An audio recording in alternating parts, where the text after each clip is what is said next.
apologize to Councilman Snider that the weather has interfered with the attendance.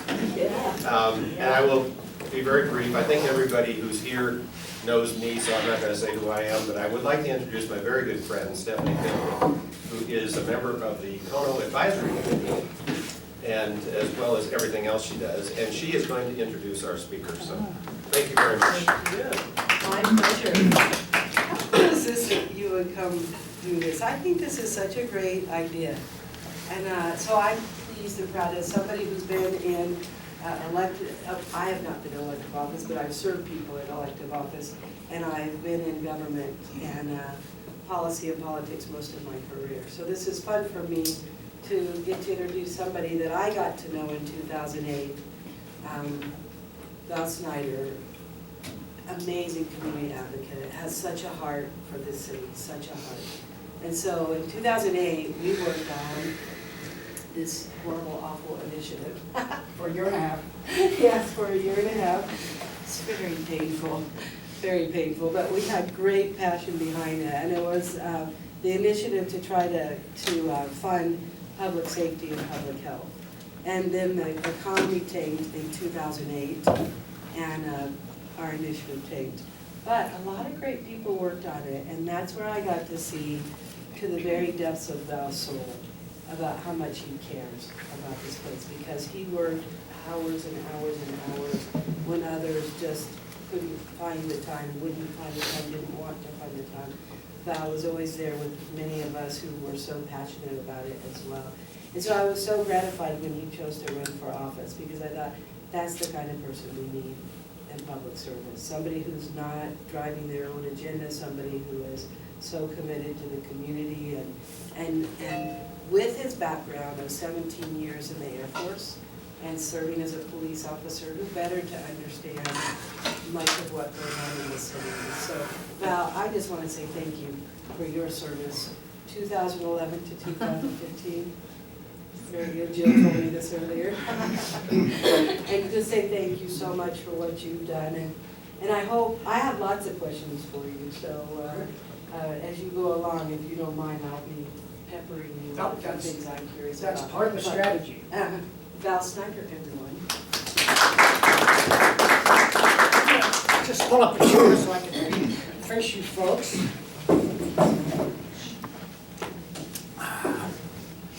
Well, I'm supposed to talk about neighborhoods, democracy, and government.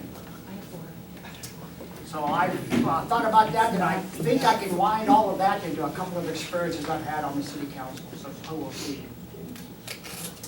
In thinking over what I wanted to talk about today, I thought back when I first got my start here in Colorado Springs. I retired from the Air Force in 1996.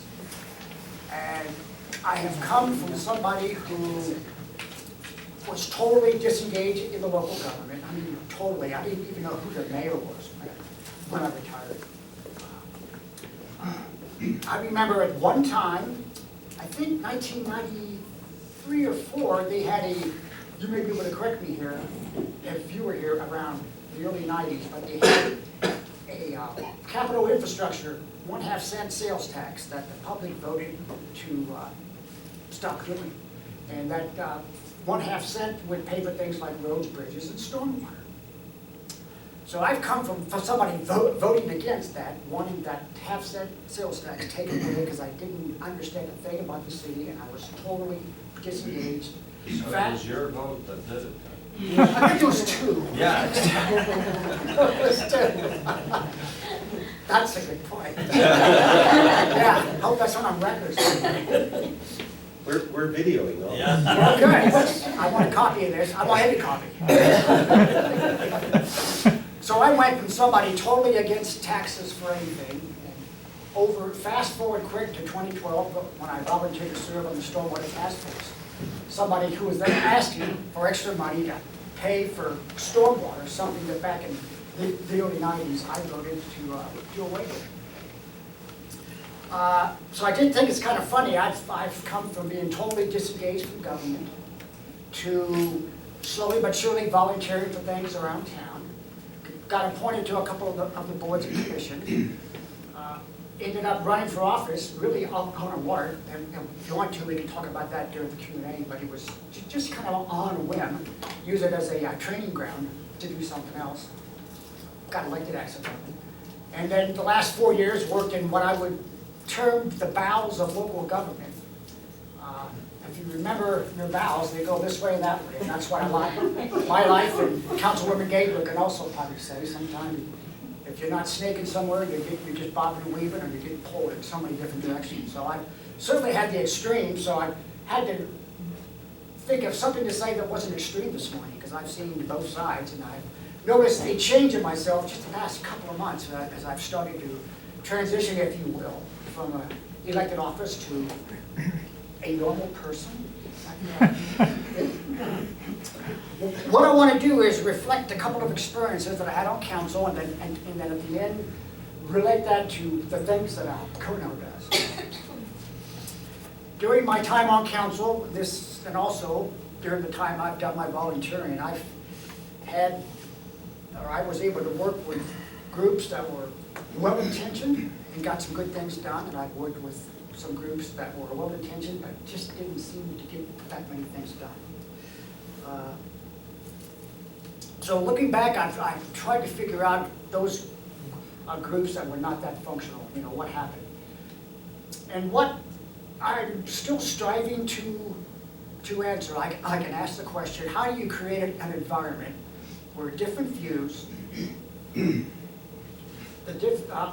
different group members can ask a question or state an issue and not have the other members in the group posture to try to get their own way.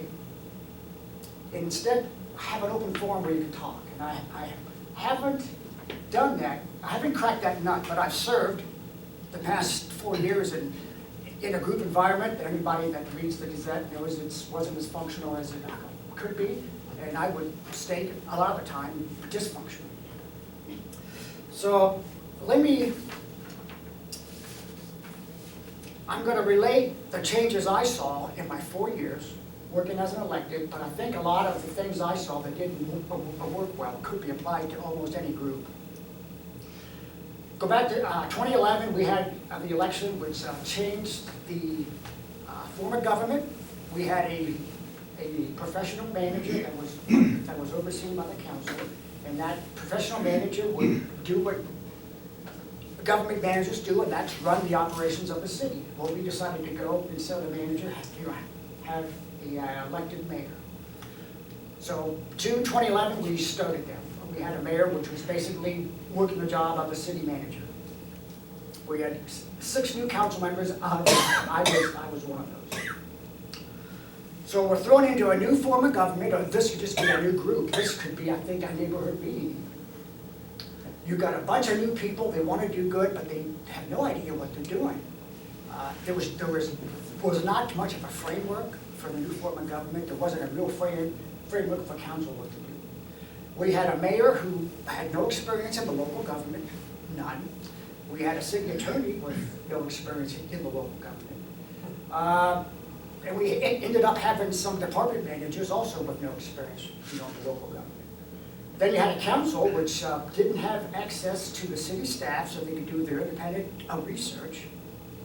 What I've learned is when you do all the work yourself, you get this thing really tired and you start to stop thinking, and in my case, sometimes just got mad. I'm getting fed up with this.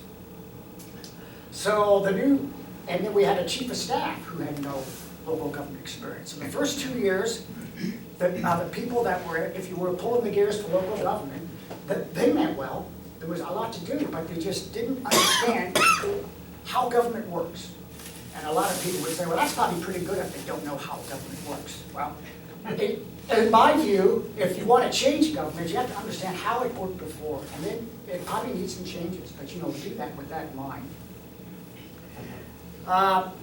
We had a mayor who, in my view, didn't see the value of government. He just wanted to change things and run it just like a business. We could talk on that. That may be another topic sometime. But you can't.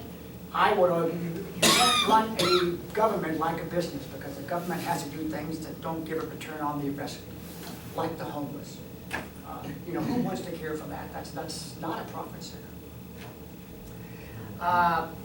So the first 2 years, we had 6 new people trying to figure out, and we had a couple, 3 council members that were extremely independent. And I learned one thing: when you're in a group, you have 1 or 2 folks that aren't looking at the same issues the rest are, and that can really slow things down.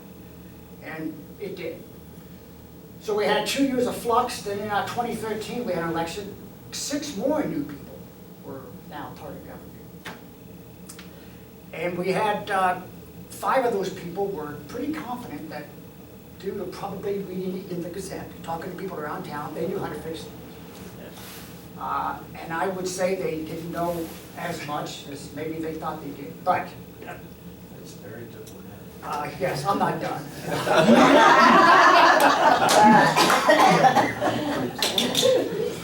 Couple that with everybody being new and not have the experience in the local government. We also had a council staff who didn't have any experience in the council, mayor form of government. So everybody, if you can imagine, for 4 years trying to figure out how to get things done, how to find out information, how to get things passed. And there was, I would say, a lot of disagreement. Speaking for myself, I allowed myself to evolve or maybe devolve into the mindset of when we would have contentious kind of an issue, instead of striving to seek the common ground or find what you're really trying to shoot toward, I would posture toward my position, or I would just get tired and pick a position and, you know, stop. Well, I wasn't the only council member that had that same kind of a thought process, I don't think. So you remember some of the close votes or some of the contentiousness.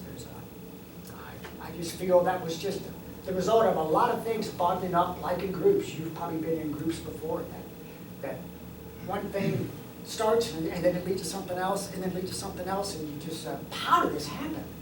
Well, I'm still asking that, you know, how in the heck did that happen?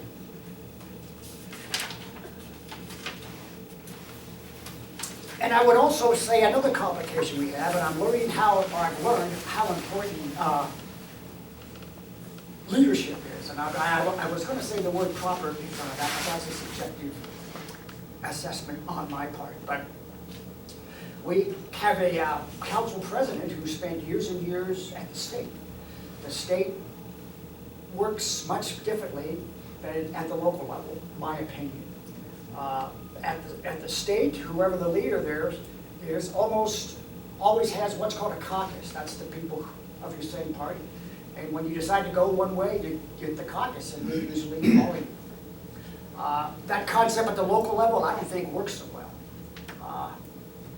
Because I don't think it allows the issues to be vetted. I think it allows people to pick one side and then posture and to get your way through votes. That's what happens at the state. Same thing at the federal level. But I don't think that's the mindset that we need here at the local government. We are reach out and touch people like you after we hit the vote button. You know, we shouldn't be voting because we're trying to find some kind of a power play or trying to pacify somebody who a month from now, my issue's going to come up and I'm going to want them to vote for me then. And that's just part of politics. That's not bad or good. That's how this country got founded. If you've read anything about the founding fathers, I've spent the last couple years reading a lot, not a lot, 3 or 4 books, you know, Thomas Jefferson and the Hamiltons and all. And when they're describing the meetings they had there, I says, I've been at those meetings, but we're just here at the local level. We're not trying to forge a country. So what does all this have to do with group behavior? Well, I noticed, and I'll try to describe some patterns I saw here, how a problem could start, how it can fester, how the group dynamics work, and what it can lead to. So Kono, I would think, could apply some of the dynamics I saw on council and learn what not to do when you're working your issues within, when you're going to neighborhood meetings, when people first come to you with an issue. By the time people come to Kono with an issue, it's probably already festered at times, and they just want it fixed. And they want it fixed in your own little block. And they may not even know what the problem is. They may not even know what the problem is. They just know what the heck they want. And and they just want to vote and get it over with. Well, I can certainly relate to that. And I'm not sure that's always the best way to do business. And as long as you keep a leader like Dave, you're not gonna, Dave won't rush things. Thank you. Another thing I think Kono can learn, the recurring theme to me the past 4 years is the word experience, experience, experience. We had a lot of people, myself included, starting out, with not a lot of experience at the local government, or none. And there was not a realization that you need to know what's happened before you can start to change things, mind you. So, a lack of the experience, not having a lot of interest to find out what happened in the past. I think that can really harm a group too. And I have recognized, I would hope in the past I'll be a little smarter, recognize myself better. When I start to fall into that pattern, when I can feel myself getting mad, when I can feel myself not thinking right, stop, talk to somebody, go to bed. Me, I go for a run, that's what I do, but I really, past 4 years have taught me a lot about rally, and a lot of it's not all that good.